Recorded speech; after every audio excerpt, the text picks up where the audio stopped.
What's up, guys? This is the Dirt Bike Channel podcast. This is Kyle Brotherson. Thank you for tuning in to this wherever you get your podcasts. Hopefully, you were subscribed to this.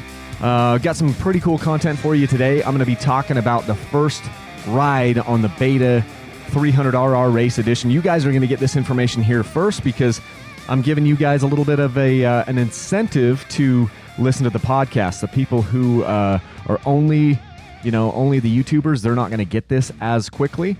So you guys have a special treat by tuning in and subscribing to the podcast. So I thank you very much for that. There's been a lot of people that have asked me to get to the content on the Beta 300, and I was pretty excited about this bike. The interesting thing about this bike is, as many of you know, I've had a string of betas in the last little bit. Beta let me borrow the Beta 390 RR Race Edition. It was the 2019. I absolutely love that bike. It was my favorite bike, favorite four-stroke of all time. So that was pretty cool. Love the forks on that bike. It was a Sachs fork, a closed cartridge fork. It was amazing. And then back it up, and they let me borrow a 200RR. And that 200RR was absolutely incredible. I love that bike. There was only one problem that I had with the bike, and I shared that in my review. I'm not going to beat that here, but overall, that bike is one of my favorite bikes of all time, and it can do some things better than some of the other bikes out there can do. And so I'm like, it's time for me to buy a Beta.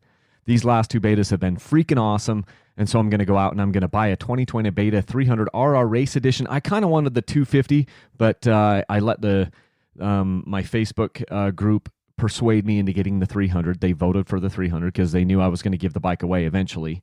I thought the 250 would be better because I was going to be riding it during my the desert season here in Utah, and so the 250 would be a little bit more fun for me. But I opted for the 300 because of the Facebook group.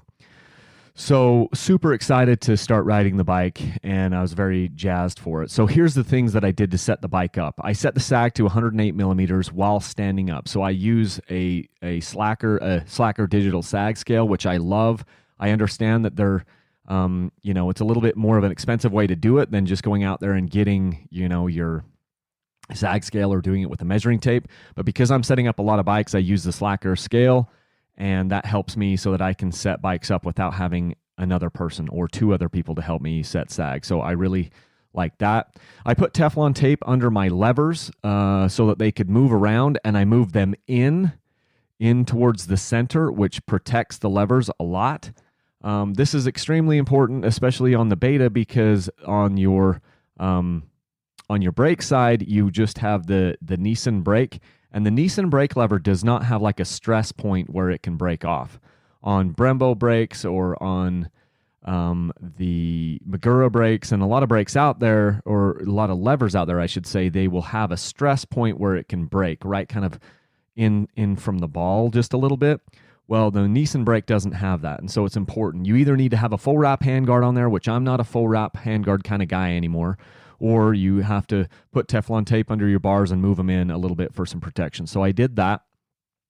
I pulled the steering stops out of this thing so I could get max travel. This bike does actually turn a little bit tighter. It turns tight enough. It's not as tight as the KTMs. And sorry guys, I'm going to compare this bike a little bit to the KTMs, and you guys are just going to have to stuff it. Because people ask me not to compare the bikes, but that's what I'm doing. You have to have some sort of a way to compare them, and I'm not doing you guys I'm doing everyone a disservice. So there are Beta lovers that get their panties in a bunch when I compare it to a KTM. So like if you've noticed on my last couple of reviews on the 390 and the 200RR, I never mentioned KTM in the video reviews. Because people get their panties in a wad. I'm going to do that here because it would be a disservice to you and the rest of the world if I did not. So with the steering stops out of this bike, it turns tight enough. It's not as tight as a KTM, but it turns tight enough. I want them to turn as tight as humanly possible, and so it's better than the 200. It's way better than the 200, but it's not as good as a late model KTM. I put a rear disc guard on the bike so that I didn't bend that. I just have been moving that from bike to bike. That's one cool thing about the Betas, is that the same disc guard that I used on the 390, I moved that over to the 200 and I was using that, and now I moved that over to the 300, and it's working on there. So that's cool. I put more oil in the air filter because a lot of times the pre-oiled filters that come on these bikes, I don't think they have enough oil in them a lot of times. And so I put a little bit more oil in there and kneaded it into the filter and put it back on the bike. I adjusted the fork and the shock, and I set the clickers. Okay, so basically it's kind of frustrating because so this has got the KYB forks on there, but in the manual, they don't even list a single thing about the KYB fork.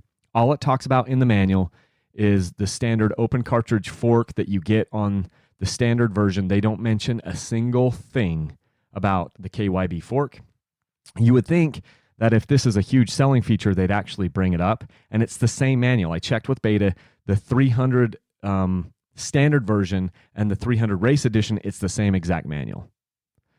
But they don't talk anything about that fork. So I tried to get some fork settings from different people, that have a lot of experience with KYB. It's the 5th bike that I've owned that has KYB on it. I'll get to that later. I aligned the front wheel and the axle. Basically, I took the front wheel off and made sure that my forks are in alignment in the triple clamps. Well, the way I do that is by taking the front tire off and then putting the axle back into the forks and making sure that it can spin freely. And I had to then loosen my triple clamps and make everything fit so that it worked. I took special care not to change where the forks were in as far as how high up and down they were, because I wanted to see what it was from the stock setup. So I got the front wheel aligned. I leaned out the carburetor. I put tubeless on the bike, front and rear. And then what I did was, I know I don't like the tires that come on that Beta. It's like a Metzler 6 days tire. It's those eco-friendly tires that are half worn out. Let me just say that's garbage. I think those tires are garbage. And so I got rid of them. They're an extremely hard compound. I did a couple of burnouts on the driveway because that's how I feel about that tire. I didn't ruin the tire, but I was doing some burnouts for my sons. So I put a Shinko 546 front tire on the bike and then an IRC VE33S.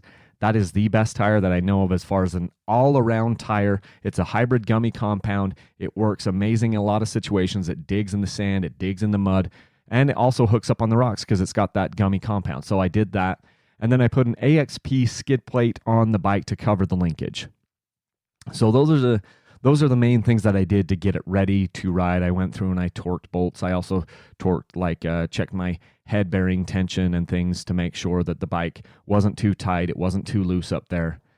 And then we went out and we did 3.2 engine hours. And here's what I learned. We went down to St. George, Utah. We were riding in Warner Valley.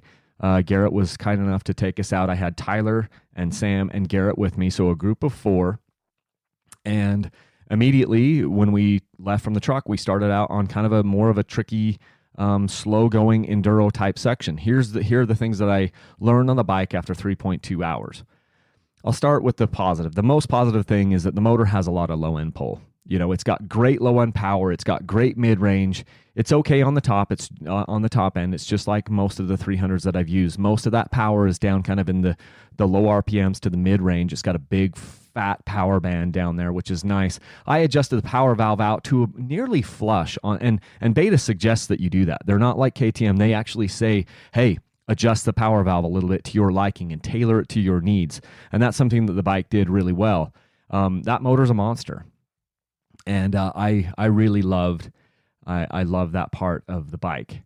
But before I even get to taking off, I had a hard time getting the starter motor to engage with the actual motor, like the pinion gear in there or the drive gear or whatever. It was just going zing, zing, which was really weird because I had, started the bike a dozen times at my house while I was setting things up and adjusting the carburetor and doing those burnouts on the driveway and everything. And so this was kind of disconcerting because I hit the thing like 20 times. It was like zing, and then you'd let it completely, let the starter motor completely stop. And every once in a while, this will happen on a KTM or something where you'll hit it and it'll go zing. The starter doesn't engage all the way into that the pinion gear or whatever it is on the flywheel. Exactly, I don't know exactly where they hook in, but it was going zing, and so you'd let it completely stop, And then what you're wanting it to do is it starts to go and it engages and it goes onto that pinion or the drive gear and it turns the motor over. It wasn't doing that. I did it like 20 times.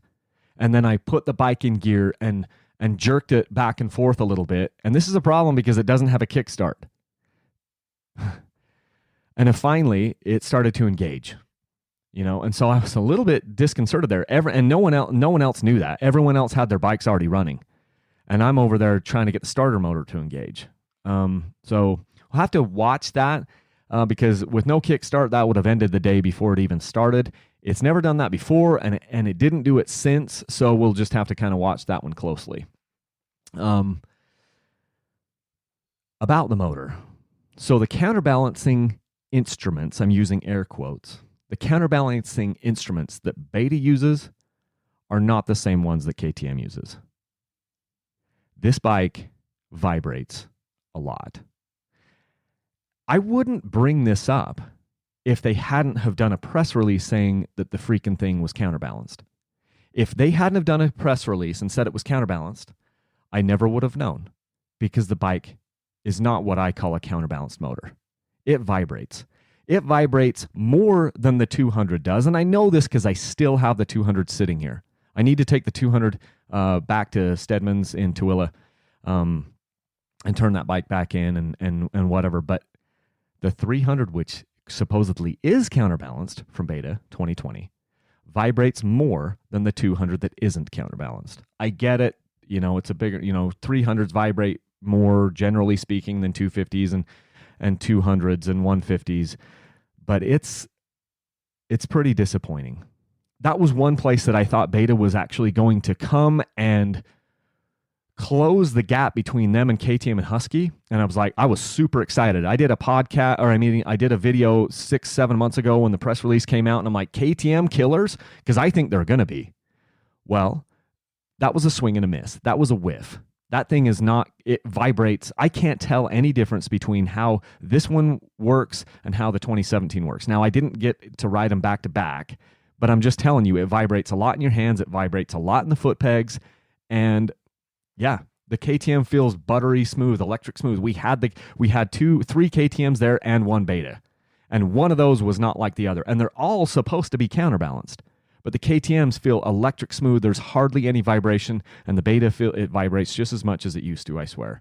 So that's a whiff. That's disappointing. Yeah, and like Tyler, the first time that Tyler and Sam got on the bikes, because they'd never ridden the bike at all, and I had them after I rode the bike for several hours, during the day. Then I had them get on the bike, and they were like, the first thing that Tyler said was, "Whoa, this thing vibrates a lot," because he had been riding his 2020 KTM 300XC WTPI, and then he gets on the Beta and he's like, "Wow, this thing vibrates a lot." So there you go. The KYB fork. So KYB, it's like the anytime I say anything that could be remotely construed as critical of KYB, people come out with the pitchforks like I am speaking sacrilege and like I am, talking bad about the Holy Trinity. And so I've decided to decided my own nickname for KYB is kind of like the Holy Trinity, because people feel like it's just like this thing that you have to revere and pay all this reverence to. Thing is I've had 5 or 6, I can't remember what it is, 5 or 6 bikes now that have had KYB forks, and I've really only liked one of them, and it was the Yamaha YZ250X. And on that bike, I threw the manual away and said, I'm just going to open my clickers up all the way as far as compression and make that fork as soft as I can do it on the clickers. And then it actually worked pretty well. But I wasn't doing a ton of gnarly stuff on that bike. It was mostly faster flowing desert stuff, open mountain single track where we were just going. And anyway, back to the KYB fork on this one. I was super, hyped up, thinking this bike is going to be awesome and it was going to be amazing. And Beta's whole tagline is rideability, so this is going to be good, right? Here's the thing. That fork is valved too stiff for gnarly, slow riding. I can say that definitively because that's basically all we did for 3.2 engine hours is gnarly. There was a couple times where I got into 3rd gear and maybe one time I got into 4th. And the faster I was going, if I was in third gear, the fork was okay. But I ended up having to dial all the compression clicks out, which I had to take my handlebars off. I know a lot of you guys are shaking your heads, but I didn't have a right angle screwdriver. And because I had adjusted my bars directly over the center of those forks, you cannot get a screwdriver, a flat blade screwdriver in there. And even if you do have a right angle, screwdriver, it's very hard to count clicks when you're doing it on a right angle. So I took the handlebars off because I didn't have another option out there on the trail, and adjusted those forks so they were basically, I put them 2 clicks I basically turned them all the way open, and then I put them 2 clicks back in. So technically I have 2 more clicks of travel that I could do. But it was harsh. It was deflecting off things a lot. It felt you were feeling so much of the trail. I mean, it felt like you were just pounding through stuff rather than riding over the top of it. And like I said, the faster you went, the better it felt. But it was by far the stiffest fork that we had there that day. We had a 2017 KTM, and then 2 other 2020 KTMs.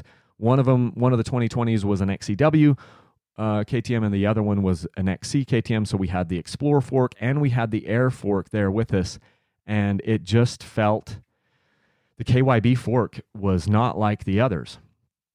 It was stiff. And I've talked to a few other 2020 beta users in the last week, 2 weeks, and they have expressed the same.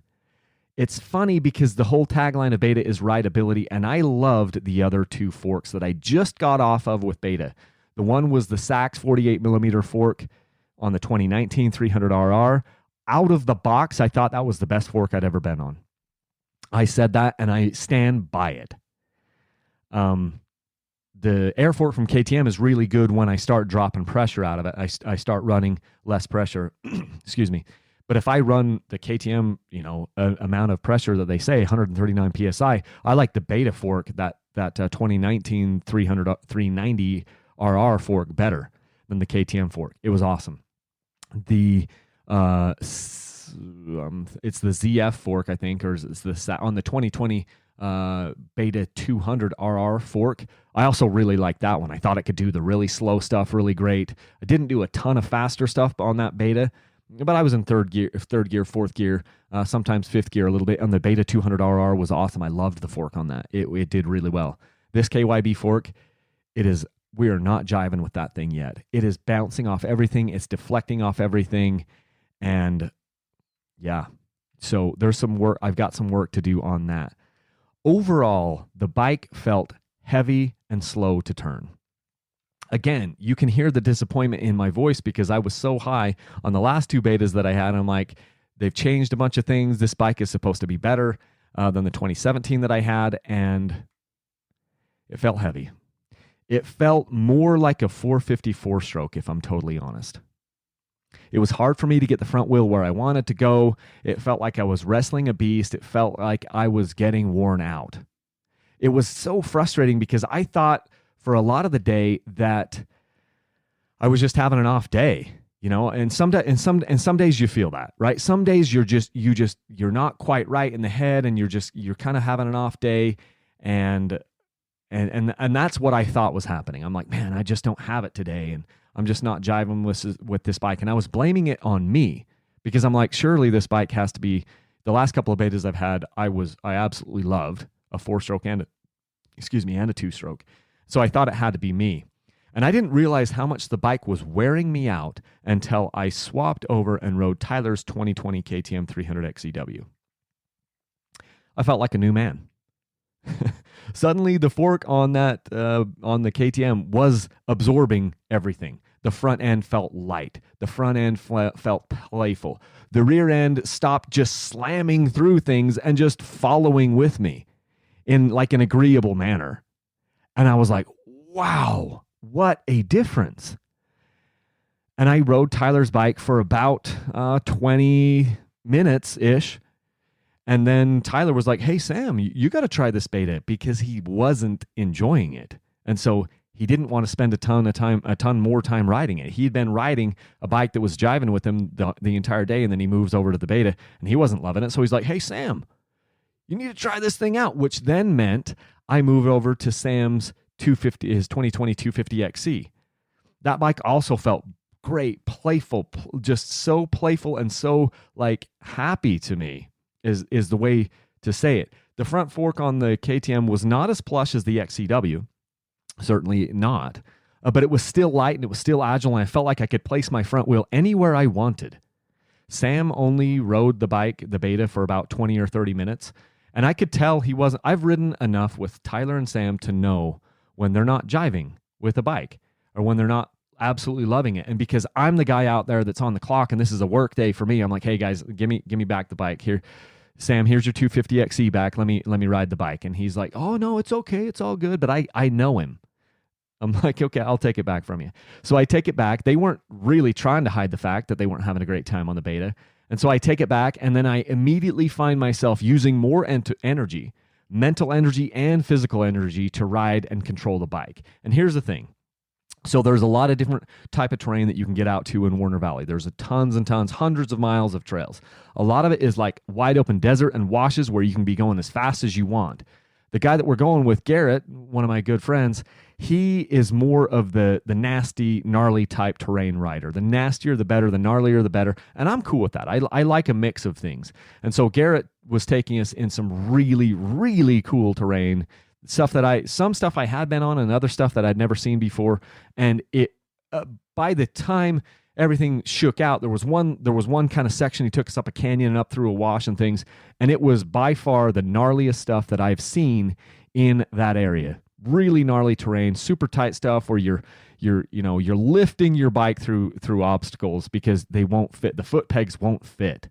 You know what I mean? Like there was one section where I came up on him and he's like, oh yeah, you just go up over this and you go through these rocks. And he's like, it's not that bad. And so I ended up, going up there, the first one up, and I get up this one nasty section and get into this little boulder field where there's triangular rocks everywhere that are stopping you. And I'm like, Garrett, what are you talking about? This is freaking nasty up here. And you have to, I affectionately nicknamed this one section going through the birth canal, because you have to get your bike up onto this nasty little section where it's off camber and everything. And once you get up over this off camber obstacle wall / thing where you've got sand and all this other slick rock stuff, then you go into this mini boulder field and you have to push your bike through a crevice that is too deep for your if your tires are down in the crevice, which there's no other place for them to go because it's a big V, it's like you're going through a birth canal because the bike will not fit. The foot pegs are hitting. So you have to get up into that spot and then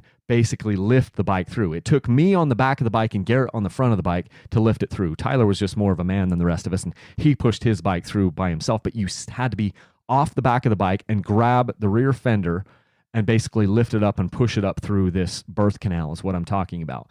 Nasty, nasty section. And here's the thing. I was just exhausted. I was getting much more exhausted than I thought I should have been. And I'm in shape, and I'm not in like the best shape ever, but I was exhausted, dude. And the terrain was awesome. The trail was awesome. But I'll tell you what, I was missing that Beta 200 RR.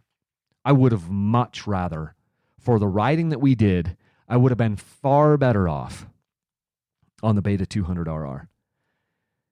Heck, I was missing the 390.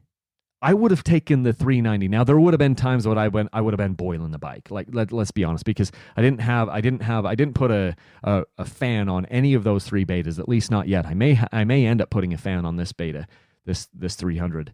If I keep doing the type of stuff that Garrett was taking me through that day, I'm gonna need a fan on it.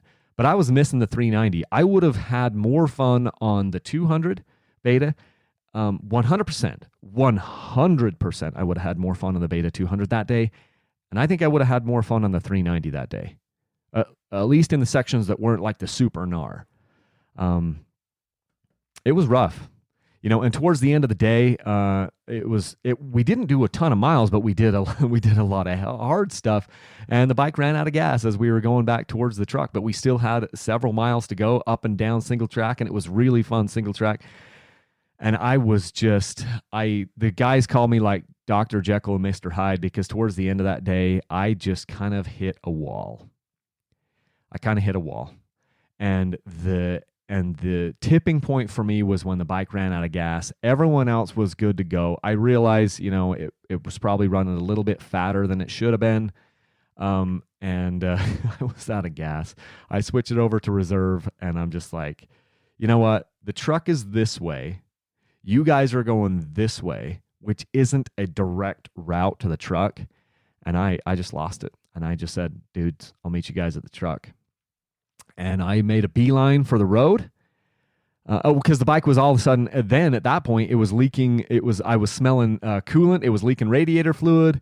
So it was rough. Like the bike, it was in rough shape, and it was still running fine.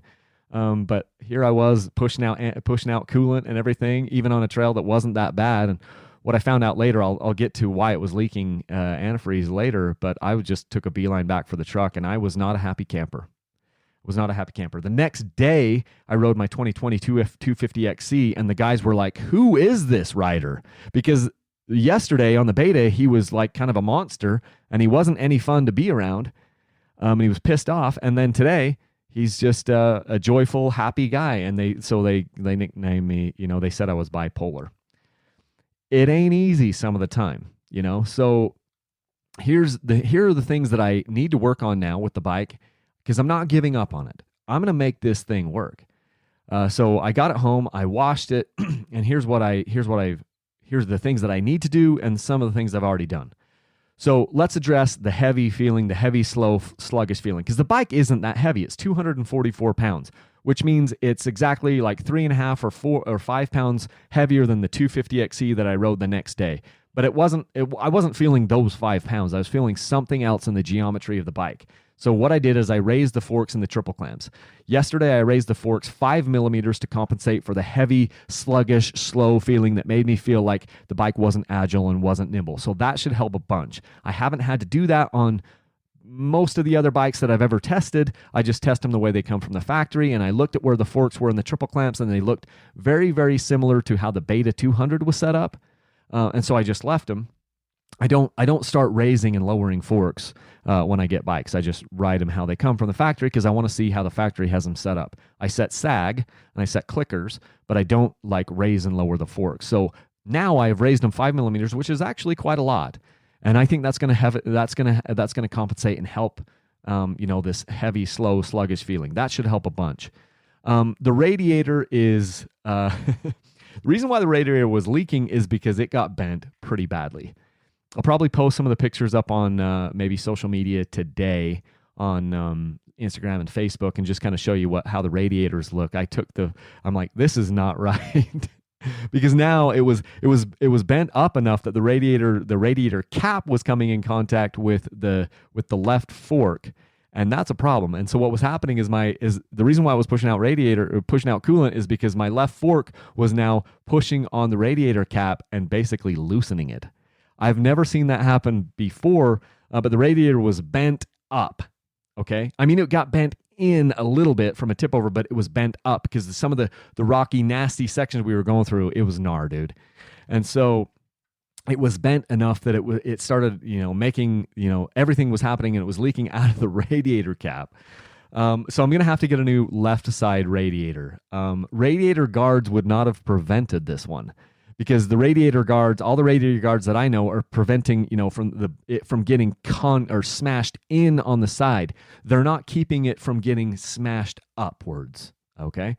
And so this was getting bent upwards, and it just would have been bent upwards. I still would need a new radiator, which is one of the reasons why I've been hesitant to run radiator guards on the last few bikes, is because it doesn't solve everything. And here's an issue where I still would have had to have a new radiator regardless.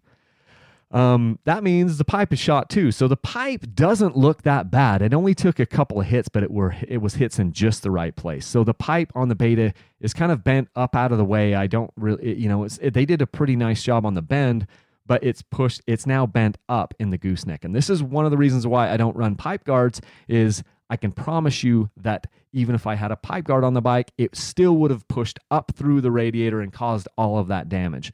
The pipe guards really help on the expansion chamber on the right side of the bike. They do well to alleviate some of the dents there, but it's conservation of energy, people. The energy has to go somewhere, and I feel like those dents then, like when the bike tips over on the right side or it gets slammed on the right side, that energy is transferred into the pipe, where I feel it's transferred into the gooseneck. That the tight bend of the pipe over on the left side down on the bottom, that's where that energy goes, I feel. Open to your interpretation, but that's how I feel. It goes there. So even if I would have had a pipe guard, it still would have pushed up there on the gooseneck, and it would have pushed up on the radiator. I had to pound the pipe off the bike yesterday. So I took the bolts off. There's 2 bolts on it, and then there's two springs, and I had to use like a mallet and beat the pipe off the bike because it was stuck up in the exhaust flange. It was very tight, very bound up in there. So although the pipe doesn't look too bad, the pipe is shot because it doesn't fit anymore. It's not going to allow, when I get the new radiator, it's not going to allow the proper fitment, so it's toast. I'm going to move the bars forward, or I already did yesterday, move the bars forward one more time to give me room in the cockpit. Now, Beta gives us 6 different positions to put your handlebars, which I think is great because they have 3 holes in the triple clamps, and then your bar mounts are offset, which means you have 6 different positions, I believe. That some quick math there. 6 different positions you can put it in. So now I am now in the second to most forward position. I was essentially just kind of right in the middle, had the bars directly over the center of the forks, which is kind of how I like to use them on a lot of bikes, but every bike's a little different. So on this one now, I'm in, as far as the bolt holes, I'm in the furthest forward bolt hole, but I've turned the mounts around so it's pushing them back.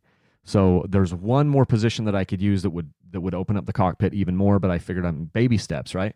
So hopefully that will help me a little bit because I did feel a little bit cramped on the bike. It just felt like the handlebars were a little bit close to me. I'm also going to either install fork clickers or just buy a little tool from Race Tech that allows me to adjust the clickers from under the handlebars. Come on, KYB. There is a better way to do this. We don't need to have a freaking screwdriver in there, and I don't want to use a right angle screwdriver. I want to actually be able to click them with my fingers. There's a better way to do that, KYB. Just put a finger clicker on the suckers, So I'm calling KYB out on that one, not calling Beta out, but hey, Beta could tell KYB to do this. Like, hey, our tagline is rideability, and we want our riders to be able to adjust this stuff. So give us a finger clicker on the top of that fork. Oh yeah, I also broke the chain guide. I need a new chain guide. So in the 3.2 hours, I bent the radiator. I basically I did ruin the radiator on the left hand radiator. I ruined the pipe and I broke the chain guide. Okay, so a lot of people say like, hey, the chain guides are only a problem on other brands because of the way that they are, the way that everything is designed. And I'm here to tell you that nothing is perfect. And I broke the chain guide on the very first ride out on this Beta. I haven't done that on in fact, I've never done that on another bike on the first ride. But could be just a fluke, so I'm going to get a chain guide for the bike. So I've got a bunch of money, several $100s worth of stuff that I need to get for the bike now before I ride it again. But I am optimistic that raising the forks is going to help with this. I'm optimistic that moving the bars forward, giving me a little bit more room in there is going to help. And if, the thing that I'm just a little bit worried about are those forks, the valving in the forks. And I'm going to get the bike the way I like it. I'm going to get the bike usable for me. And that might mean that I have to give the forks down to my buddy Kevin Egbert and say, hey man, make it so these forks actually absorb some stuff. I don't need these things for 5th gear desert wide open stuff, because I'm not in 5th gear wide open stuff all the time. I need them to work in a wide variety of situations, and I need them when I hit a bump, I hit a rock, I want the fork to actually travel up into the tube so that not all of that energy is transmitted into my hands, arms, shoulders, and torso, okay? So I may actually do that and say, can you soften this baby up? Because the clickers have not done enough for me. But before I do that, I'm going to go ride it again with the forks moved up in the triple clamps and then just see if I'm still fighting it. Then I'm going to go to a suspension guy and try to get that worked on. A little bit of a disappointment right there, but all is not lost because I think that the platform that we have here is good. It has to be good because the other betas that I've had have been good. It's got to be good. So not giving up. Let not your heart be troubled. I'm going to get the bike working. This is now my job. This is now my full-time job. So I didn't like the bike the way it was initially. And I'm going to have to ride the bike some more and do a full review on it. And I'm not going to ride the bike in the way that it was. I don't want to. It wasn't fun. So now it's my job to make some changes to actually make it work for me and make it fun. And hopefully in the process, I'll help some of you guys out there to maybe make yours a little bit more user-friendly and more rideable. So that is my podcast. Those are my first 3.2 engine hours on the Beta 300RR Race Edition. I will say this, the bike looks sick. I should have said this, but I think it goes without saying. It's one of the best looking bikes out there, if not the best looking enduro bike out there. That 300RR, the Race Edition, the way they've got it with the red and the blue and everything, really good looking bike. Really good looking bike. So we just need to get the thing to act for me the way it looks for me.